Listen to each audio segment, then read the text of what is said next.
Hello வணக்கம் friends. வாங்க இன்றைக்கி நம்ம எம்வி வ்ளாக்ஸ் ஆஃப் மலர்விழி சேனலில் பார்க்க போகிற டிஷ் என்ன தெரியுங்களா? கார்லிக் சீஸ் பராத்தாங்க. இந்த கார்லிக் சீஸ் பராத்தா குழந்தைங்களுக்கும் பிடிக்கும், நம்மளுக்கும் பிடிக்கும். நல்லா செஞ்சு சாப்பிட்லாம். வாங்க நம்ம வீடியோக்குள்ளே போகலாம். எப்பொழுதும் மாரி சப்பாத்தி மாவு பிசைஞ்சு நல்லா சாஃப்டாக இதேமாரி தேய்ச்சிக்குங்க. தேய்ச்சிட்டு நல்லா பரத்திட்டு ஒரு சீஸோட ஒரு ஷீட் எடுத்து சென்டரில் வச்சுடுங்க. சீஸ் நல்லா ஒரு ஷீட் பிரித்து எடுத்து இப்படி சென்டராக வச்சுக்கிட்டு, இதுக்கு மேலே வந்து நல்லா கொத்தமல்லி தழை பொடியாக நறுக்கின கொத்தமல்லி இலை ஃபுல்லாக போட்டுடுங்க. போட்டுட்டு சில்லி ஃப்ளேக்ஸும் கொஞ்சம் போடுங்க. சில்லி ஃப்ளேக்ஸும் நல்லாயிருக்கும், போட்டு விடுங்க. போட்டுட்டு பூண்டு பல் வந்து நல்லா பெருசாக இருக்கிற பல்லாக துருவி எடுத்து சீஸ் கிரேட்டர் இருக்குல்லங்க, அதில் துருவிடுங்க. துருவி போட்டோன்னு வைங்களேன், குழந்தைங்க வந்துட்டு அவாய்ட் பண்ண மாட்டாங்க, நல்லா சாப்பிட்ருவாங்க. அந்த பூண்டோட இது தெரியாமையே நம்ம பொடியாக நறுக்கி போட்டால் எப்படி இருந்தாலும் வாயில் தட்டுப்படும். அதனால் நான் சீஸ் கிரேட்டரில் வச்சு துருவிட்டேங்க. அந்த பூண்டு துருவினதை எடுத்து நல்லா போட்டுட்டு இதேமாரி 4 பக்கமும் ஃபோல்ட் பண்ணிடுங்க. நீட்டாக எடுத்து அழகாக இப்படி 4 பக்கமும் மடித்து விட்டுருங்க. மடித்து விட்டுட்டு நம்ம அப்படியே திரும்பவும் கோதுமை மாவு மேலே டஸ்ட் பண்ணி தேய்ச்சிடலாங்க. அவ்வளோதாங்க, ஈஸியான டிஷ்ஷு, அதே சமயம் நல்லா ஹெல்த்தியான டிஷ்ஷு. குழந்தைங்க ஒன்று சாப்பிட்டாலும் ஃபுல்ஃபில்லாக இருக்குங்க. பாருங்களேன், நல்லா டஸ்ட் பண்ணிவிட்டு நல்லா அமுத்தி தேய்ச்சிருங்க. ஒன்றும் வெளியெல்லாம் வராது, பயப்படவே வேண்டாம். நல்லா தேய்ச்சி நம்ம வந்து தோசைக்கல்ல நல்லா தவா சூடாக இருக்கணுங்க. பாருங்கள், இந்த அளவு தேய்ச்சா உங்களுக்கு கொத்தமல்லி இது இலைய அந்த சில்லி ஃப்ளேக்ஸ் எல்லாம் தெரிய தான் செய்யும். அதனால் ஒன்றும் பிரச்சனை இல்லை. போட்டு நல்லா 2 பக்கமும் திருப்பி போட்டுடுங்க. நெய்யோ பட்டரோ எண்ணெயோ அது உங்களோட சாய்ஸு, எது வேணுமோ போட்டுக்கலாங்க.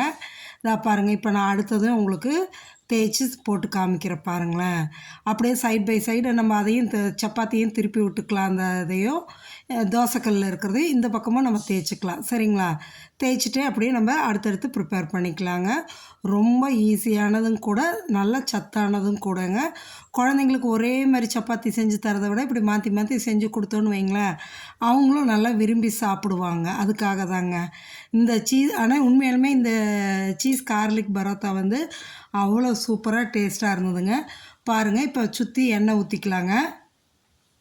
எண்ணெய் ஊற்றிட்டிங்க, நல்லா ப்ளஃபியாக மேலே உப்பிட்டு வருங்க. பூரி மாரி அப்படியே எழுந்து வரும்.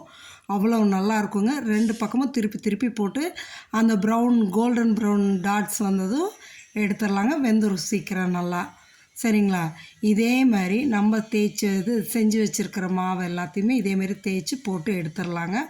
அவ்வளவு டேஸ்டியாகவும் இருக்கும், குழந்தைங்களும் விரும்பி சாப்பிடுவாங்க. இங்கே பாருங்கள், அடுத்ததுக்கும் பூண்டு வந்து நிறையாவே போட்டுக்கலாங்க. உடம்புக்கும் ரொம்ப நல்லதுங்க. நிறையா போட்டு சில்லி ஃப்ளேக்ஸு கொத்தமல்லி இலையெல்லாம் போடும்போது அவ்வளோ டேஸ்ட்டாக இருக்குங்க.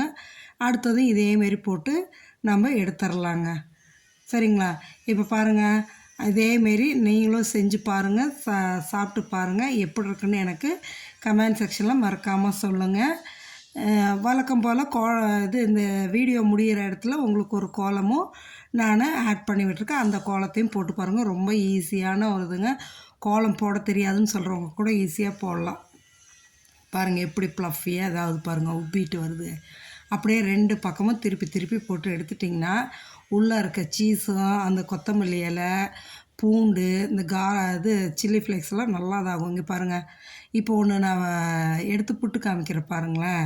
அது உள்ளார எந்த அளவு சீஸ் நல்லா மெல்ட் ஆகி சாப்பிட்றதுக்கு அவ்வளோ டேஸ்ட்டாக இருக்குங்க. அந்த கார்லிக்கோட டேஸ்ட்டு, கொத்தமல்லியோட டேஸ்ட்டு எல்லாம் ரொம்ப நல்லா இருக்குங்க. பாருங்களேன், இப்போ ஒன்று வந்து எங்கள் பொண்ணு எடுத்து இது பண்ணி காமிக்குது பாருங்கள். அப்படி எந்த அளவு இதாக இருக்குது. அதுக்கு சூடு வேறு பார்த்து கை சுடுதுமான்ட்டு இது பண்ணுறாங்க. அந்த இதில் பாருங்கள், உள்ளார ஃபுல்லாக நல்லா மெலிசாக மொத்தமாக இருக்கும்னு நினைக்காதீங்க, நல்லா மெலிசாக தான் இருக்குங்க. பாருங்கள் எந்த அளவு அந்த சீஸ் எல்லாம் மெல்ட் ஆகி நல்லா இருக்குன்னு. நீங்களும் செஞ்சு சாப்பிட்டு பாருங்கள். மறக்காமல் நம்ம சேனலை சப்ஸ்கிரைப் பண்ணுங்கள், லைக் பண்ணுங்கள், ஷேர் பண்ணுங்கள். உங்கள் ஃப்ரெண்ட்ஸ் அண்ட் ரிலேட்டிவ்ஸ்க்கெல்லாம் ஷேர் பண்ணி விடுங்க. எல்லோரும் அவங்கவுங்களும் அவங்கவுங்க ஐடியாவுக்கு செஞ்சு பார்ப்பாங்களே இதேமாரி. இல்லாட்டி இதில் இன்னும் கொஞ்சம் ஏதாவது மாடிஃபை பண்ணி செஞ்சு சாப்பிட்டு பார்ப்பாங்க. இங்கே பாருங்கள், சிம்பிளான ரொம்ப சிம்பிளான கோலங்க. தெரியலேன்னு சொல்கிறவங்க கூட ஈஸியாக போடலாம். அந்த மாதிரி ஒரு சின்ன கோலம் தான். 11 புள்ளி 6 புள்ளி வரைக்கும் எடைப்புள்ளி வச்சுட்டு சைடில் 6 பக்கமும் சுற்றி 1 வரைக்கும் வச்சிட வேண்டியதாங்க. வச்சுட்டு அப்படியே நம்ம ஈஸியாக போட வேண்டியதாங்க. சூப்பராக இருக்கும் இந்த கோலம் வாசலில். நீங்களும் போட்டு பார்த்துட்டு எப்படி இருக்குன்னு சொல்லுங்கள். மறக்காமல் இந்த கார்லிக் சீஸ் பராத்தாவை நீங்களும் செஞ்சு சாப்பிட்டு பார்த்துட்டு சொல்லுங்கள். இந்த பராட்டாக்கு வந்துட்டு சிக்கன் குருமா, மட்டன் குருமா இதெல்லாம் ரொம்ப நல்லாயிருக்கும். சரிங்களா?